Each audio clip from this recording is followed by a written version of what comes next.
घी तो अक्सर हम सभी लोग अपने अपने घरों में बनाते हैं, मगर इस प्रोसेस में काफ़ी कुछ वेस्ट भी हो जाता है।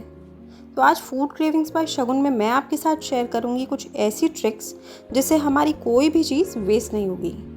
आज हम सिर्फ मक्खन ही नहीं बल्कि मट्ठा, दही, घी, मावा और एक मिठाई भी बनाएंगे। तो चलिए फिर बिना देर किए स्टार्ट करते हैं हम अपनी आज की रेसिपीज़। तो सबसे पहले हम मलाई से मक्खन बनाएंगे। मक्खन बनाने के लिए मैंने अपनी मलाई को फ्रीज़र में स्टोर कर रखा था। मैं हमेशा अपनी मलाई फ्रीज़र में स्टोर करती हूँ जिससे वो फ्रेश बनी रहती है। अगर आप फ्रिज में मलाई स्टोर करेंगे तो बहुत जल्दी बासी हो जाती है, जिससे जब हम उससे घी या मट्ठा बनाते हैं तो वो उसमें खटास आ जाती है और वो यूज़ करने लायक नहीं होता। तो पहली टिप मेरी यहाँ पे यही है कि आप अपनी मलाई को फ्रीज़र में स्टोर करें और जब भी आपको उससे मक्खन बनाना है तो आप एक रात पहले उसको बाहर निकाल के फ्रिज में ट्रांसफ़र कर दें और नेक्स्ट मॉर्निंग आप उससे मक्खन बनाएं। तो यहाँ मैंने थोड़ी मलाई अपने मिक्सर जार में डाल ली है और उसी के साथ मैंने यहाँ पे रूम टेम्परेचर का पानी थोड़ा इसमें ऐड कर दिया है। अगर ज़्यादा गर्मी के मौसम में आप मक्खन निकाल रहे हैं तो आप उसमें फ्रिज का ठंडा पानी डालिए, और अगर विंटर्स में निकाल रहे हैं तो आप थोड़ा गुनगुना पानी डालिए उसमें। और आप देखेंगे कि 2 मिनट के अंदर ही आपका बटर और मट्ठा दोनों चीज़ें सेपरेट हो गई हैं। तो मैंने एक स्पैचुला ले लिया है जिसकी हेल्प से मैं बटर और बटर मिल्क को सेपरेट कर लूँगी और दोनों को ही अलग अलग कंटेनर्स में ट्रांसफ़र कर लूँगी। इसी तरीके से मैं अपनी सारी मलाई से मक्खन बना के तैयार कर लूँगी। और इसमें जब अब मुझे पानी डालने की ज़रूरत पड़ेगी तो ये जो हमारा बटर मिल्क बन के तैयार होगा मैं वही यूज़ करूँगी, और अगर ज़रूरत पड़ी तो ही सिर्फ एक्स्ट्रा पानी ऐड करूँगी। तो देखिए सारा मेरा बटर बन के तैयार हो गया है। तो अब हमें इसे करना है वॉश। इसको वॉश करने के लिए अब हमें यूज़ करना होगा ठंडा पानी, और इसे 2 से 3 बार पानी चेंज कर करके वॉश करना बहुत ज़रूरी है, क्योंकि इससे हमारे मक्खन और हमारे घी दोनों की ही शेल्फ़ लाइफ बढ़ जाएगी और वो जल्दी से ख़राब नहीं होंगे। अब इसमें से थोड़ा सा बटर मैं अलग निकाल रही हूँ जो कि मैं घर में यूज़ करने के लिए रखूँगी, और बाकी से मैं घी बनाऊँगी। तो जो बटर मैंने यूज़ करने के लिए रखा हुआ है उसमें अब मैं ला रही हूँ मैं थोड़ा सा नमक, जिससे एक स्टोर बॉट बटर की फील आएगी और टेस्ट भी बिल्कुल सेम टू सेम वैसा ही रहेगा। और साथ ही साथ नमक एक नेचुरल प्रेजर्वेटिव का भी काम करेगा, तो हमारे इस बटर की शेल्फ़ लाइफ बढ़ जाएगी। तो देखिए ये है सारा मट्ठा जो मेरा बनके तैयार हुआ है। इसमें से ये जो छोटे वाला मट्ठा है इसको मैं रखूँगी दिन में यूज़ करने के लिए, और बाकी जो बड़ा वाला मेरा जग है उसको मैं जमाऊँगी दही।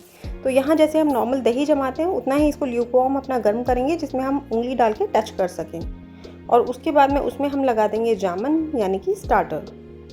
अगर आप इसे दही जमाना नहीं चाहते हैं तो आप नॉर्मल दूध की तरह इसे गैस पे चढ़ा दीजिए और इसमें थोड़ा सा नींबू का जूस डाल दीजिए। तो इससे ये पनीर बन के बिल्कुल तैयार हो जाएगा और उसको आप नॉर्मल पनीर की तरह यूज़ कर पाएंगे, जैसे कि पनीर के पराठे या फिर पनीर की भुर्जी। क्योंकि मलाई हमने फ्रीज़र में स्टोर करी थी, इसी वजह से इसका जो मट्ठा बन के तैयार होगा वो बिल्कुल फ्रेश और एकदम मीठा होगा। तो उसको मैं थोड़े से नॉर्मल दही के साथ ब्लेंड कर लूँगी, काला नमक और काली मिर्च डाल के, और ऊपर से जीरा और भुनी हुई हींग डाल दूँगी, और वो पीने में बहुत ही अच्छा लगेगा। अच्छा, इधर जो हमने बटर बना के तैयार किया था उसको मैं एक बटर पेपर में रैप करके कंटेनर में ट्रांसफ़र कर दूँगी। ध्यान रहे कि इसमें पानी बिल्कुल भी नहीं रहना चाहिए, नहीं तो ये जल्दी ख़राब हो जाएगा। अब इसको ऊपर से मैं एक स्पैचुला की हेल्प से फ्लैट कर रही हूँ, जिससे हमें बिल्कुल मार्केट जैसा ब्लॉक मिले बटर का। अब इसे रख देते हैं हम फ्रिज में, जिससे ये ठंडा हो जाए और अपनी एक शेप ले ले। तो चलिए फिर इधर तैयारी करते हैं अपना घी बनाने की। तो यहाँ मैंने ले ली एक बड़ी सी कढ़ाई और उसमें मैं अपना सारा बटर ट्रांसफ़र कर रही हूँ। कढ़ाई यहाँ पे मैंने बहुत बड़ी सी ली है, क्योंकि जब ये घी बनेगा तो ये उबल के बाहर निकलने लगता है, तो हमारा घी ना बिखरे इसलिए हमें एक बड़ी कढ़ाई चूज़ करनी चाहिए। अब देखिए हमारे बटर पिघल चुका है पूरा और इसमें एक उबाल आने लगा है। अब हमें गैस की फ्लेम बिल्कुल लो रखनी है, नहीं तो ये बाहर निकल जाएगा। अब देखिए इसको उबलते हुए काफ़ी टाइम हो गया है और ये थोड़ा गाढ़ा हो गया है। ये इंडिकेशन है कि अब हमारा जो घी है वो बिल्कुल बनने ही वाला है। घी बनाते वक्त हमें इसको कंटिन्यूसली स्टर करते रहना पड़ता है, जिससे कि ये कढ़ाई के तले में चिपके नहीं। अगर ये चिपक जाएगा तो इसका जो हमें मावा मिलेगा वो अच्छा नहीं बनेगा, और साथ ही साथ हमारा घी भी जला जला बनेगा। तो देखिए हमारा घी यहाँ पे बनके तैयार हो गया है। बस 1 मिनट और पकाएंगे और ये बिल्कुल परफेक्ट हो जाएगा। इसे ओवर कुक ना करें, नहीं तो ये मावा बिल्कुल जल जाएगा। तो ये देखिए घी हमारा थोड़ा ठंडा हो चुका है, तो अब हम इसे ट्रांसफ़र कर लेते हैं अपनी बर्नी में। ज़्यादा गर्म घी को ग्लास कंटेनर में कभी भी नहीं डालें, नहीं तो वो टूट सकता है।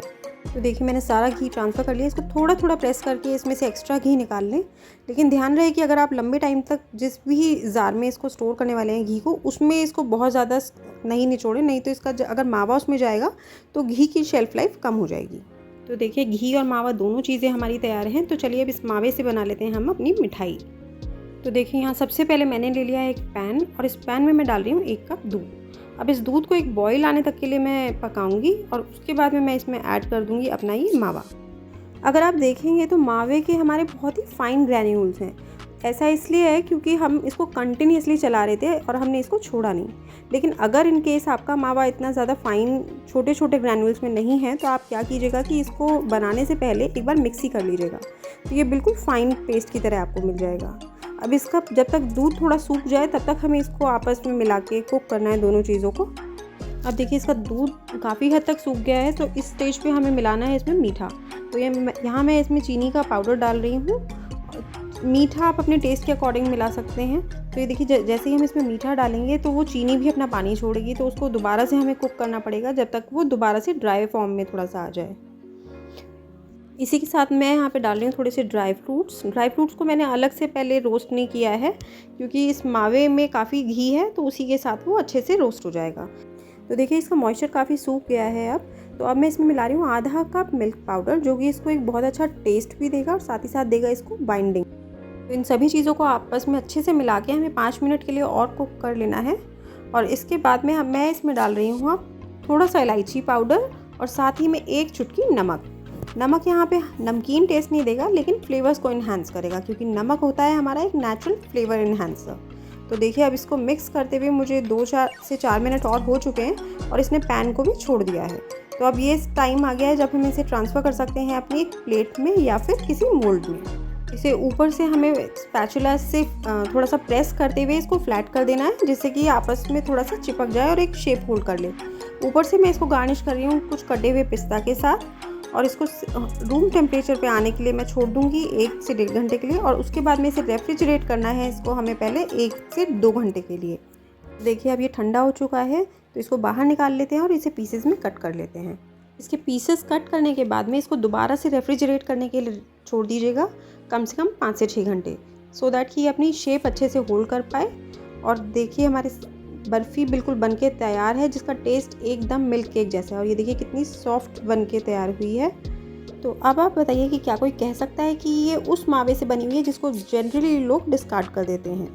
ना तो ये टेस्ट में कहीं से किसी से कम है और ना ही लुक्स में। तो चलिए अब इधर हम अपना बटर भी चेक कर लेते हैं, जिसको हमने सेट होने के लिए फ्रिज में छोड़ा था। तो देखिए है ना बिल्कुल बाजार जैसा बटर। देखिए इसे कट करके भी देख लेते हैं, बिल्कुल मार्केट स्टाइल है।